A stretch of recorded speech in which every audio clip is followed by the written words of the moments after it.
एक नावाडी होता.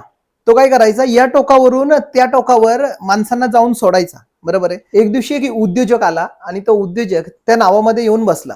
जशी मध्यंतरी ती नाव गेली त्यावेळी त्या नावाडीशी बोलू लागला, शिक्षण घेतलं नाहीयेस का तू?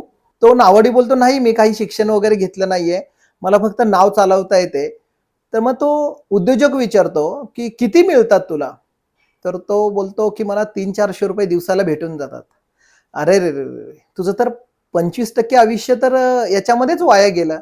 बरं तुला काही इतिहास भूगोल वाचता येतं का, समजतं का? तर तो नावाडी बोलतो, नाही नाही मला काही इतिहास भूगोल काही कळत नाहीये, मला फक्त नाव चालवता येते. मग तो उद्योजक जो सुशिक्षित असतो तो बोलतो, अरे रे रे रे, तुझं तर 50% आयुष्य वाया गेलं. बरं तुला हवा पाणी या पृथ्वीविषयी आकाशगंगेविषयी काय माहिती आहे का? तर तो म्हणतो, नाही साहेब आम्ही गरीब माणसं, आम्हाला कुठे एवढं काय माहिती, आम्हाला फक्त नाव चालवायचं आणि घर चालवायचं एवढं बाकी माहिती आहे बघा. अरे रे रे रे रे, तुझं तर 75% आयुष्य वाया गेलं रे.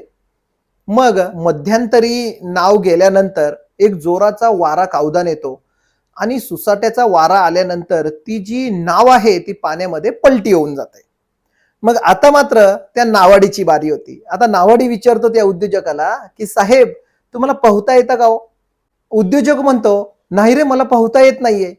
मग नावाडी म्हणतो, अरे रे रे रे रे साहेब तुमचं तर 100% आयुष्य वाया गेलं हो. कारण ज्ञान ते असावं जे वाईट काळामध्ये वाईट वेळेमध्ये उपयोगी पडेल. त्याच्यामुळे मित्रांनो ही रील्स त्या मित्राला शेअर करा जे खूप मोठ्या मोठ्या बाता करतो परंतु अडचणीच्या वेळी तुम्हालाच फक्त फोन मेसेज करतो.